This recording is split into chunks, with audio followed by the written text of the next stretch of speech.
Hello everyone, welcome to G centric. और आज से हम शुरुआत करेंगे हमारे इल्यूमिनेशन टॉपिक की। ये टॉपिक जेई लेवल के हिसाब से बहुत ज्यादा इंपॉर्टेंट है। यहां से क्वेश्चन डायरेक्टली आते हैं। बहुत छोटे छोटे थ्योरेटिकल क्वेश्चंस होते हैं, न्यूमेरिकल भी बहुत ज्यादा स्टेप्स के नहीं होते। जस्ट आपको फॉर्मूला पता है तो आप न्यूमेरिकल कर लेंगे और बहुत इंपॉर्टेंट भी है ये। तो इसको मैं बहुत ही कॉम्पैक्ट तरीके से पढ़ाऊंगा ताकि आपको बहुत कम टाइम में बहुत ज्यादा आउटपुट मिले और सारी चीजें वन बाय वन आपको याद रहे। कुछ जो शॉर्टकट होंगे वो शॉर्टकट भी मैं आपको बताऊंगा। तो इल्यूमिनेशन होता क्या है, सबसे पहले उस पर आते हैं हम लोग। ठीक है, देखिए ये टॉपिक जो है ना, ये जितने electric traction, illumination, electric welding, ये सब अपने आप में बहुत रिसर्च वाले टॉपिक्स है। इनका हमें बहुत, क्योंकि इनका प्रैक्टिकल एप्लीकेशन बहुत है, प्रैक्टिकल एप्लीकेशन बहुत है। आप सड़क से जा रहे हो, आपके घर में जैसे लाइटिंग की बात करें तो आप देखोगे कि आपके घरों में अलग अलग जगह पे अलग अलग लाइटिंग होगी, अगर इंफॉर्मेशन है तो, है ना। आप सपोज करो आप बेडरूम में है तो बेडरूम में आपको बहुत ज्यादा लाइटिंग की जरूरत नहीं पड़ती है। हाँ, बेडरूम में भी अगर ड्रेसिंग एरिया अगर है जहां पे आप तैयार होकर अपने बाल जमाते हैं तो वहां पर आपको थोड़ा फोकस्ड लाइट की जरूरत पड़ती है ना, ताकि आपको बहुत अच्छे से विजुअलाइजेशन हो। किचन में बहुत अच्छे लाइट की जरूरत पड़ती है, क्योंकि वहां पर हो सकता है चीनी की जगह पता चले नमक डाल दिया आपने, है ना, गलती हो गई तो इस चक्कर में क्या होता है कि लाइटनिंग की जो व्यवस्था है वो एक बोल सकते हैं कि आपको सिस्टमेटिक तरीके से करनी पड़ती, जहां कितने हमें उजाले की जरूरत पड़ती है। ठीक है, तो ये सारा हम इस टॉपिक में ये पूरा इल्यूमिनेशन जो इंजीनियरिंग होता है, एक पूरा ब्रांच होता है, इसमें हम रिसर्च करते हैं, बहुत डिटेल वर्जन में पेपर लिखे जाते हैं और इसके बेसिस पे आपकी लाइटनिंग स्कीम तैयार होती है। जैसे आप एयरपोर्ट्स की बात करें तो एयरपोर्ट्स पे भी लाइटनिंग का बहुत बड़ा सेंस है। आप लाइट हाउस की बात करें, जैसे हमारे जो जहाज है वहां आपने देखा होगा टावर होता है व्हाइट हाउस टाइप का, है ना, लाइट हाउस भी बोलते हैं शायद उसको, है ना। तो वहां पर क्या है, एक इस तरीके से चलता रहता है, एक हेलोजन नुमा लाइट, है ना, तो वो अलग तरीके का लाइट होता है। आपने देखा क्रिकेट चल रहा है तो क्रिकेट में जो फ्लड लाइट्स होती है उसका अलग तरीका है। तो लाइटनिंग इंजीनियरिंग बहुत बहुत वास्ट है। तो उसमें एक शब्द आता है इल्यूमिनेशन। तो बस सर लाइटिंग ही नाम रख देते, इल्यूमिनेशन क्यों रखते? इल्यूमिनेशन का मतलब क्या है? इल्यूमिनेशन का मतलब ये है कि लाइट तो एक क्या है, सोर्स का काम कर रही है। लाइट क्या कर रही है? एक सोर्स का काम कर रही है, सोर्स का काम कर रही है। और इस लाइट की वजह से सरफेस के ऊपर जो हमें दिखाई दे रही है लाइट है, क्योंकि देखो लाइट वहां से निकली सोर्स से, सरफेस के ऊपर ये है सरफेस। और सरफेस क्या होना चाहिए, सरफेस की विशेषता क्या होनी चाहिए कि सरफेस पे अगर लाइट पड़े, देखो ये सरफेस में बनाता हूं, अगर ये सरफेस की जो कैपेबिलिटी होनी चाहिए वो इस तरीके से होनी चाहिए कि कोई भी जो लाइट आ रही है वापस रिफ्लेक्ट करने की क्षमता होनी चाहिए। क्या होनी चाहिए? रिफ्लेक्ट होने की क्षमता होनी चाहिए, तभी हम ह्यूमन आई से इसको देख पाएंगे। ठीक है, तो लाइट का जो ये जो लाइट है आपकी, वो कहां से, आपका किसी सोर्स से आ रही होगी, है ना, इसको हम क्या बोलते हैं, सोर्स। जहां से लाइट आ रही है उसको बोलते हैं सोर्स, है ना। और ये जो सरफेस है, सरफेस पे टकराने के बाद जब रिफ्लेक्ट होगी तो हमें नजर आता है। तो ये जो सरफेस, जितना सरफेस कवर होता है, जो हमें दिखाई पड़ता है सरफेस, जहां पे उजाला दिखाई देता है, उसको हम क्या बोलते हैं, इल्यूमिनेशन बोलते हैं। क्या बोलते हैं उसको? इल्यूमिनेशन बोलते हैं। तो सिस्टमेटिक डेफिनेशन क्या है? Light is the cause and illumination is the result of light, है ना। तो ये जो लाइट है एक तरह का क्या है, कॉज है, और ये जो सरफेस पे हमें दिखाई दे रहा है ये क्या है, उसका इफेक्ट है। ये क्या है, उसका इफेक्ट है। ठीक है, is the result of the light falling on that surface. और सरफेस क्या होना चाहिए? Surface should be capable to reflect the light when then only light will be visible, है ना। अगर मान लो खुद ने एब्जॉर्ब कर ली, लाइट पूरी एब्जॉर्ब कर ली, रिफ्लेक्ट नहीं करी तो हमें दिखाई नहीं देगी, है ना। तो इसीलिए रिफ्लेक्शन होना जरूरी है। तो ये हम देखेंगे कि कौन सा लाइट कैसे क्या है, तो इसके जो टेक्निकल पैरामीटर्स है वो देखेंगे।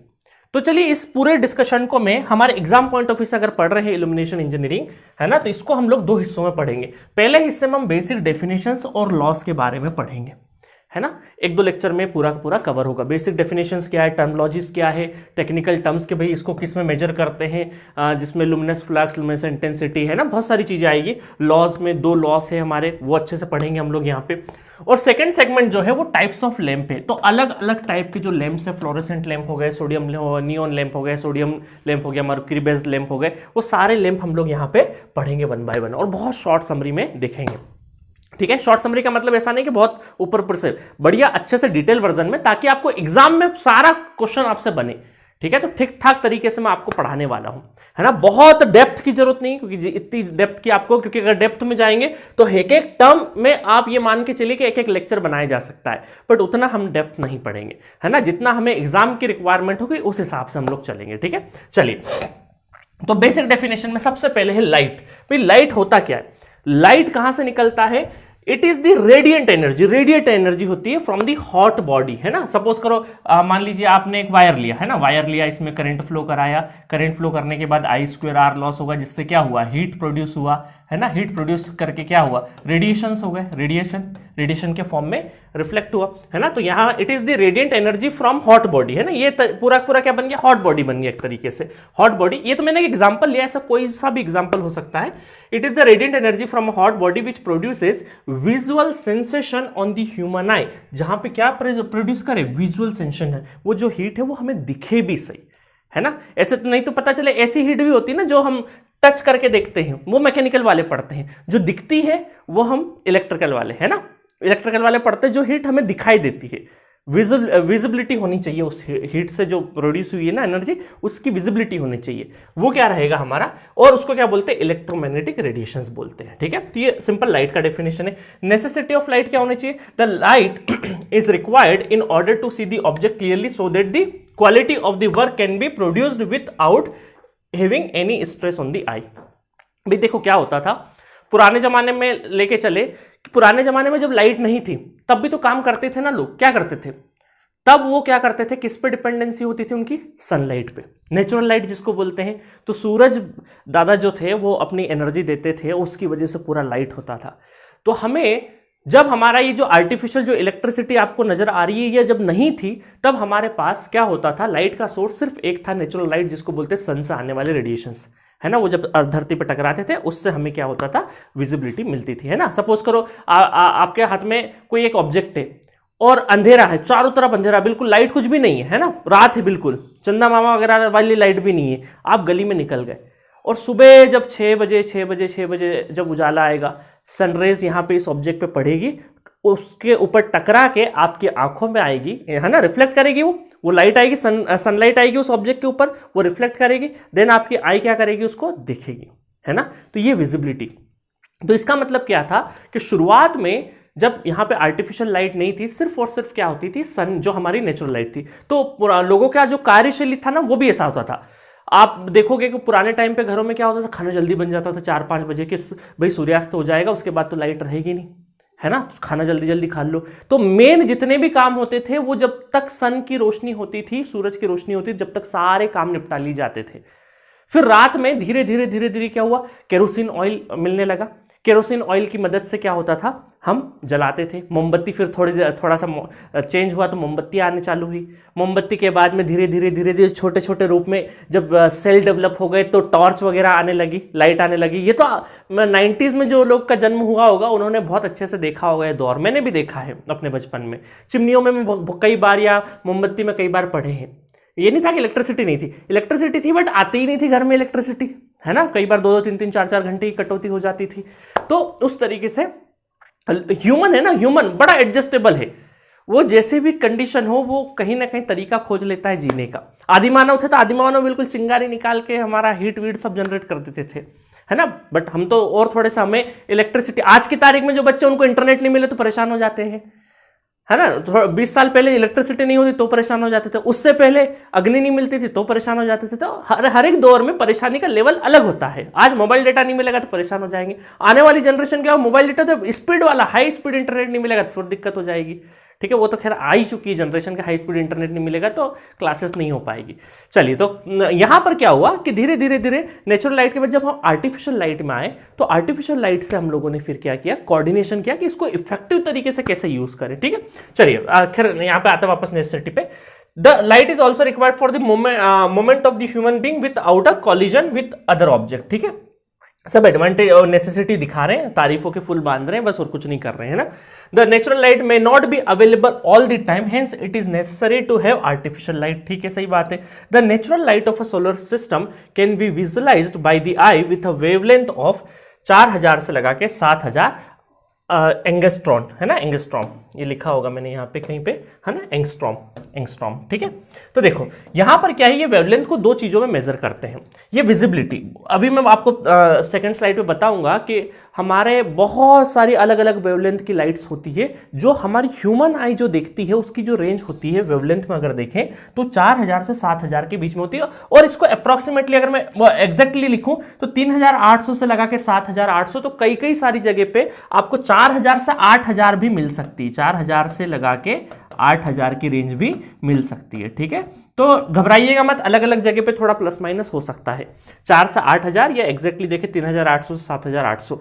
अच्छा, अब क्या होता है, ये यूनिट होती है, ये यूनिट होती है 1 एंगस्ट्रॉम, है ना। एंगस्ट्रॉम को अगर हम लोग कन्वर्ट करेंगे नैनोमीटर में तो क्या हो जाएगा, 10⁻⁻⁻ नैनोमीटर। मतलब क्या है कि एंगस्ट्रॉम वाली जितनी भी यूनिट्स है उसमें अगर एक जीरो हटा देंगे तो वो हमारी नैनोमीटर में हो जाएगी।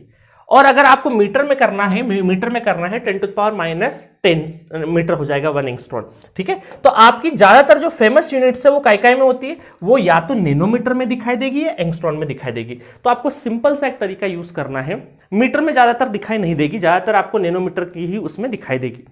तो आपको सिंपल एक करना है, कंफ्यूज मत होना, 4000 एंगस्ट्रॉम है और अगर उसको नैनोमीटर में करेंगे तो एक शून्य हटा दो, 400 हो जाएगा, बस इतना ध्यान रखना है, ठीक है। चलिए, एडवांटेज ऑफ इलेक्ट्रिकल इल्यूमिनेशन क्या होता है, the loss in the system is less, so efficiency is high, सही बात है। With the help of switching operation there is easy control, है ना, इजी, भाई जो आपके घरों में इलेक्ट्रिसिटी उसको इजी कंट्रोल कर सकते हैं, लाइटनिंग को। Free from atmospheric pollution, running cost is less, it can be employed for larger area illumination, सही बात है। डिसएडवांटेज क्या है, कैपिटल कॉस्ट इज हाई। देखिए आपको एक एग्जांपल देता हूं, सपोज करो आपका घर बनता है ना, और घर में पहली बार जितनी भी लाइटिंग लेके आओगे ना सारे घर के लिए तो बहुत महंगी पड़ेगी, इनिशियल कॉस्टिंग हाई है। बट जब उसको चलाने का खर्चा बहुत ज्यादा नहीं है, चलाने का खर्चा जितना आप चलाओगे, लाइटनिंग का बहुत ज्यादा बिल नहीं आता है, लाइटनिंग एनर्जी का बहुत ज्यादा। आपको मैं बताऊं 1 किलोवाट आवर मतलब 1000 वाट को 1 घंटे तक चलाओगे तब जाके 1 यूनिट इलेक्ट्रिसिटी बिल बनेगा। और 1 यूनिट का इलेक्ट्रिसिटी कंजप्शन अगर आप कम कर देते हो तो टैरिफ बहुत कम लगता है, ठीक है। हाँ, आप 500-700 यूनिट जला दोगे तो टैरिफ अलग लगेगा, बट अगर आप 150 यूनिट की रेंज के अंदर हो तो आपको ये मान के चलो कि सब्सिडी मिल जाती है कई बार तो गवर्नमेंट की साइड से।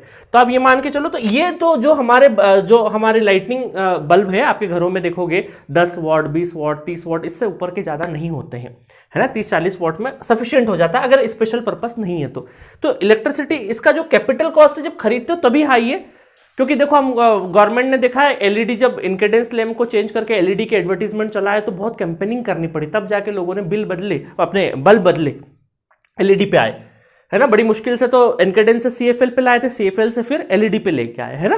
तो कैपिटल कॉस्ट हाई है बट रनिंग कॉस्ट लेस है उसका। Electrical shocks might occur so there is a danger in life. अब देखो घर में करंट है, उसको प्रॉपर तरीके से अगर नहीं यूज करोगे या उस पर प्रोटेक्शन यूनिट सही से नहीं लगाओगे तो हो सकता है वहां झटका भी लग जाए, है ना। इसलिए छोटे बच्चों को हम लोग खासा बचाते हैं। कई बार वो पता चले पेंसिल दोनों तरफ से छिल ली और लिया, graphite is a good conductor of electricity, पता चला शॉक लग गया।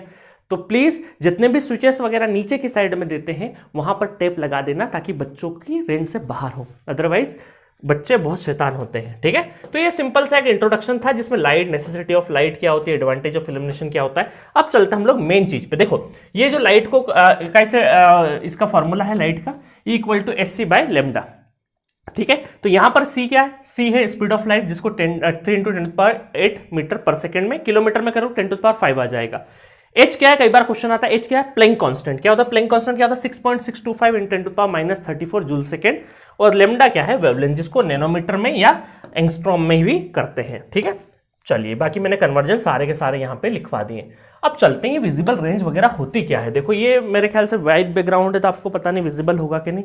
चलिए शानदार विजिबल है, वैसे तो सारा कुछ दिखाई दे रहा है ना। देखिएगा यहाँ पर क्या होता है, वेवलेंथ के हिसाब से यहाँ पे क्लासिफिकेशन दे रखे हैं। ये है हमारा विजिबल एरिया।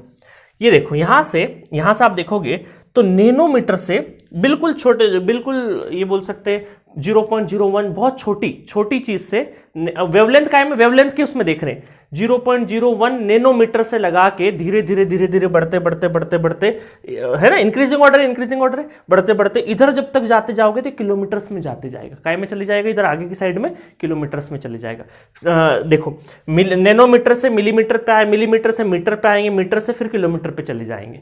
तो इस तरीके से आपका बढ़ रहा है।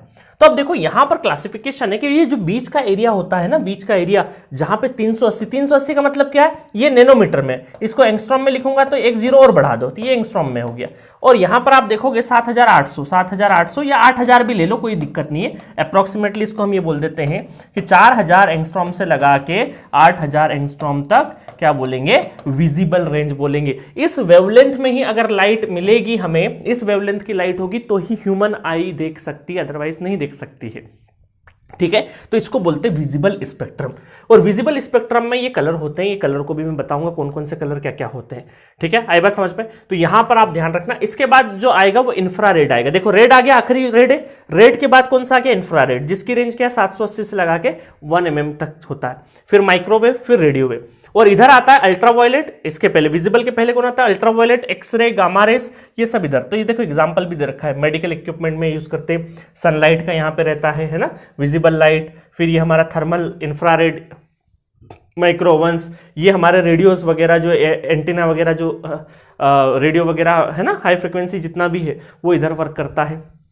चलिए, तो ये एक एग्जांपल से मैंने आपको समझा दिया कि विजिबल रेंज क्या था। इसको थोड़ा सा और देखते हैं। देखिए यहां पर एक ग्लास प्रिज्म है, उससे व्हाइट लाइट गई, तो जैसे प्रिज्म से व्हाइट लाइट फ्लो कराओगे आप, तो यहां पर आपको इस तरीके से कलर मिलेगा। इसका एक कलर कोड है ना, वॉयलेट है ना, violet, indigo, blue, green, yellow, orange, red. इसको शॉर्ट फॉर्म में लिखते हैं हम लोग, ये अपन ने 6-7 क्लास में पढ़ाया होगा, है ना, विब्ग्योर, है ना, विब्ग्योर है ना, इससे VIB, V फॉर, देखो इधर से चलेंगे, violet, indigo, blue, green, yellow, orange, red.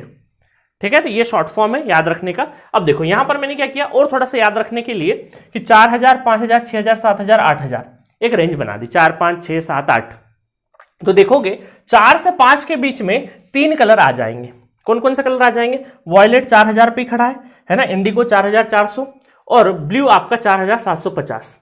ठीक है, ऑलमोस्ट आप 400 ऐड करते जाओ, है ना, ऑलमोस्ट एक अप्रोक्स रेंज दी है मैंने, 400 ऐड करते जाओगे तो होते जाएगा, 400 ऐड करोगे फिर 448 हो जाएगा। फिर आप देखो 5000 के बाद जो है वो 5500 पे कौन खड़ा है, ग्रीन, 5500 पे ग्रीन होता है। फिर हमारा क्या है, येलो 6600 पे, फिर 7500 पे हमारा रेड होगा, और रेड के ऊपर फिर जाएगा इंफ्रारेड, है ना, जो कि हमारा ये तो विजिबिलिटी वाली जितनी भी वेवलेंथ थी वो मैंने यहाँ पे लिख दी। अच्छा देखो यहाँ पे एग्जांपल दे दिया, 4000 एंगस्ट्रॉम को मैं 400 नैनोमीटर भी लिख सकता हूं। तो आप डिपेंड करेगा, क्योंकि इन्हीं दोनों में एंगस्ट्रॉम या फिर नैनोमीटर में ही आपको ज्यादातर वेवलेंथ की डेफिनेशन, मतलब ज्यादातर वेवलेंथ की यूनिट्स यही पूछी जाएगी। ठीक है, समझ में आया। तो ये था हमारा विजिबल रेंज। चलिए, तो ये रहा sensitivity of human I. Sensitivity of human आई का मतलब क्या है कि भाई देखो कई बार बोलते हैं ना, ग्रीन कलर को बहुत ज्यादा तवज्जो दी जाती बचपन से। उसका रीजन ये है कि जब सेंसिटिविटी का ग्राफ प्लॉट करते हैं हम लोग, तो सेंसिटिविटी का ग्राफ प्लॉट करेंगे। सेंसिटिविटी का मतलब क्या होता है, सिंपल सा, जो हर जगह वैलिड होता है कि कितना बोल सकते हैं कि वेरिएशन कितना फास्ट है, कितना वेरिएशन फास्ट है। मतलब अचानक से कलर आया तो एकदम से आपके सामने से कलर निकाल देंगे, तो आई सबसे पहले किसको कैच कर सकती है, तो ग्रीन को कैच कर सकती है ना। तो देखो यहां पर आप देखोगे कि सबसे कम वॉयलेट है, और है ना, वॉयलेट और रेड क्या है, सबसे कम है सेंसिटिविटी में, और सबसे मैक्सिमम सेंसिटिविटी किसकी है, ग्रीन कलर की है। किसकी है, ग्रीन कलर की है। तो यहां पर आपका क्वेश्चन होगा कि सर सबसे ज्यादा सेंसिटिविटी तो ग्रीन की, ग्रीन अचानक से और हमको दिख जाएगा, तो क्या हम जितने भी हमारे ट्रैफिक सिग्नल हो गए, रेलवे में सिग्नल हो गए, उनको क्या हम ग्रीन कलर से कर दे, रेड से क्यों करते हैं, फिर हम तो ग्रीन को भी यूज कर सकते थे भाई रोकने के लिए, है ना। डेंजर का साइन हम ग्रीन से भी दे सकते थे क्योंकि तुरंत सेंसिटिव है। बट साथ में एक चीज का और ध्यान रखना है कि सेंसिटिविटी ही सिर्फ एक पैरामीटर नहीं है, हमें डेंजर का साइन या स्टॉप करने वाले जितने भी सिग्नल होने चाहिए, डेंजर वाले जितने भी चीज होनी चाहिए, वो दूर से दिखाई देना चाहिए, और दूर से वही चीज दिखेगी जिसका वेवलेंथ ज्यादा है। तो वेवलेंथ किसका ज्यादा है, रेड का वेवलेंथ ज्यादा है। तो वो जो खतरे के निशान ट्रैफिक सिग्नल पर रेड सिग्नल है ना, वो सारे के सारे इसलिए होते हैं कि वो दूर से दिखाई दे व्यक्ति को, तो दूर से दिखाने में वही चीज दिखेगी जिसकी वेवलेंथ ज्यादा है। इसलिए हमने लास्ट जो हमारा कलर जिसकी वेवलेंथ ज्यादा है, हाईएस्ट वेवलेंथ किसकी है, हमारी रेड की, इस वजह से रेड को हमने क्या करा है, खतरे के निशान हो गए। जहां पे हमें लगता है कि भाई यहां पे बिल्कुल भी खतरा है, जहां खतरा है वहां पे हम रेड कलर चिपका देते हैं। अब देखो डेंजर का साइन भी बनाएंगे तो रेड कलर से बना देंगे, ठीक है। तो और ग्रीन हमारा क्या है, हाईली सेंसिटिव है ना, तो यहां बोलेंगे human eye are most sensitive to green light, है ना, और लीस्ट सेंसिटिव पूछेंगे तो वॉयलेट और रेड। तो समझ में आ गया, पता चले सेंसिटिविटी को देख के आपके मन में कोई डाउट आ जाए, इस वजह से मैंने ये चीज क्लियर कर दी है, ठीक है। चलिए नेक्स्ट देखें हम लोग, तो यहां पर अब कुछ हम डेफिनेशंस की बात करेंगे। तो पहला है प्लेन एंगल। प्लेन एंगल बहुत मैं पहले भी आपको बेसिक मैथमेटिक्स वगैरह में पढ़ाया होगा जो गेट वाले स्टूडेंट होंगे, बट अभी आप यहां पे देखिए जेई वाले जितने भी स्टूडेंट हैं, प्लेन एंगल क्या होता है कि दो लाइंस के बीच का सिंपल एंगल, है ना, मतलब इसको 2D मान लीजिए, 2D में दो लाइन के बीच में कोई एंगल होता है, उसको हम बोलते हैं प्लेन एंगल, है ना। It is the angle subtended at a point in a plane surface by two straight lines. ये होती है यहां पे, सपोज करो ये हमारा रेडियस, ये क्या है, रेडियस, एक सर्कल था हमारा, देखो ये सर्कल है, तो प्लेन एंगल ऐसे हो गया। प्लेन एंगल कुछ इस तरीके से हम बना देते हैं, ये हो गया हमारा थीटा, ये रेडियस, ये भी रेडियस है ना, सेंटर है, और ये इसको बोलते हैं आर्क। क्या बोलते हैं, आर्क। तो थीटा क्या होता है, अगर इस थीटा को लिखना है तो थीटा होता है आर्क अपॉन रेडियस। क्या होता है, आर्क अपॉन रेडियस, और इसकी यूनिट क्या होती है, रेडियन या फिर डिग्री, रेडियन या फिर डिग्री, है ना। इसके थीटा की यूनिट क्या होती है, डिग्री या फिर रेडियन। अगर इसको रिलेशन देखें तो 1 रेडियन में कितना डिग्री होता है, 180 डिग्री बाय पाई डिग्री होती है। 1 radian equal to 180 degree divided by pi, that is the degree, ठीक है। तो ये हो जाएगा, ध्यान रखना, डिग्री और रेडियन में कई बार स्टूडेंट कंफ्यूज हो जाते हैं। तो आर्क अपॉन थीटा, ये क्या कहाँ काम आएगा अभी आगे, जब हम इसके देखो कोई भी लाइट लगाओगे तो वो कितने एंगल से सरफेस से एंगल बना रही है, कहां तक जाएगी, तो ये सब देखने के लिए हमें सॉलिड एंगल, प्लेन एंगल देखने पड़ते हैं, क्योंकि कभी हम 2D में देखेंगे, कभी 3D में देखेंगे, है ना। तो उस हिसाब से, क्योंकि सपोज करो आप अभी एक एग्जांपल दूं कि सीलिंग में आपने लाइट लगाई, जैसा अभी इस स्टूडियो में ऊपर भी एक लाइट है, तो अगर मुझे इस लाइट का सरफेस देखना है कहां पे, दीवार पे, तो दीवार पे अगर मैं देखूंगा तो इसका मतलब क्या, मुझे 2D में देखना पड़ेगा एंगल, और जब मैं 3D में देखूंगा, रूम के बीच में स्पेस में देखूंगा, तब मुझे एक और एंगल की जरूरत पड़ेगी जिसको बोलते हैं सॉलिड एंगल।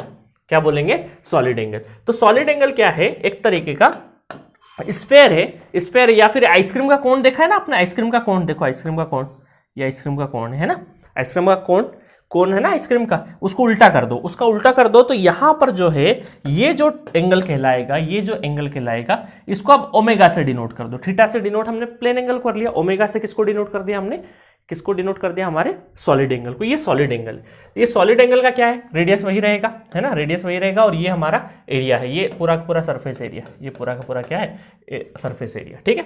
तो हम ये बोलेंगे यहां पर, है ना, यहां पर ये बोलेंगे कि ये आर्क अपॉन रेडियस का स्क्वायर, आर्क अपॉन रेडियस का स्क्वायर, ये फॉर्मूला आप ध्यान रखना। अब एरिया क्या है, अगर मैं स्फेयर की बात करूं तो क्या हो जाएगा, 4 pi R square divided by radius का स्क्वायर, तो आर स्क्वायर कैंसिल हो गया, तो स्फेयर के केस में ओमेगा इक्वल टू क्या होगा, 4 पाई हो जाएगा, ठीक है, ओमेगा इक्वल टू 4 पाई हो जाएगा सॉलिड एंगल। अच्छा, यूनिट क्या होती है, स्टेरेडियन, इसकी यूनिट क्या होती है, स्टेरेडियन, जो कि काय में डिफाइन होती है, आपके डिग्री स्क्वायर में होती है। तो 1 स्टेरेडियन इक्वल टू 36 है ना, 180 divide pi into 180 divide by pi, क्योंकि डिग्री का स्क्वायर है ना, तो एक डिग्री कितना, उसमें एक रेडियन में कितना डिग्री होता है, 180 डिवाइड पाई, तो यहाँ सॉरी ये हमारा जो था ना, देखो 180 डिवाइड पाई, तो ये 2 बार मल्टीप्लाई हो जाएगा, तो ये हो जाएगा 3682.2 डिग्री स्क्वायर, ठीक है। तो ये कई बार ध्यान रखना, क्योंकि एग्जाम में आ जाता है। बिल्कुल सारी चीजें बहुत मैथमेटिक्स वाली है, जो आपको सीधे सीधे याद होनी चाहिए, कुछ भी रटने वाली चीज नहीं। देखिए कि ये, क्योंकि भाई अब रेडियस क्या होती है, ये फॉर्मूले क्या होते हैं, ये ऑलमोस्ट आपको पता होने चाहिए, है ना। मैं मानता हूं सॉलिड एंगल आपके लिए नया होगा, बट प्लेन एंगल आपको पता होना चाहिए, सॉलिड एंगल आपके लिए नया होगा, ठीक है। तो उसको मैंने आपको कोन से, ये आइसक्रीम का कोन है, उससे आपको याद रखना है ना। जोकर की टोपी भी ले सकते हो, जोकर की टोपी ना इस तरीके से टोपी होती है, ये जो एंगल बनाता है ना, ये क्या हो जाता है, ओमेगा हो जाता है। अब देखो इसके बीच में रिलेशन होता है, किसके बीच में, सॉलिड एंगल और प्लेन एंगल के बीच में रिलेशन है। तो omega equal to 2 pi bracket 1 minus cos theta by 2। Theta क्या है, देखो अगर मैं कंप्लीट स्फेयर की बात करूंगा, थीटा क्या है, 360 डिग्री, तो उसको 2 पाई रख देना, 2 पाई रखोगे यहाँ पे तो ओमेगा क्या आ जाएगा 4 पाई स्टेरेडियन, है ना। तो देखो जैसे हमने omega equal to 4 pi square का निकाला था, हेमिस्फीयर कोई बोल दे तो थीटा इक्वल टू 180 डिग्री या पाई रखोगे तो ये क्या आ जाएगा ओमेगा इक्वल टू 2 पाई आ जाएगा। तो हमें हेमिस्फीयर के लिए आपसे कभी पूछ ले कि भाई सॉलिड एंगल क्या होता है तो आप क्या बोलेंगे 2 पाई। कोई पूछ ले कि आपको स्फेयर के लिए सॉलिड एंगल कितना होता है तो 4 पाई, है ना। तो ध्यान रखना इस चीज का, इंपॉर्टेंट है, कभी कभी न्यूमेरिकल में यूज होगा।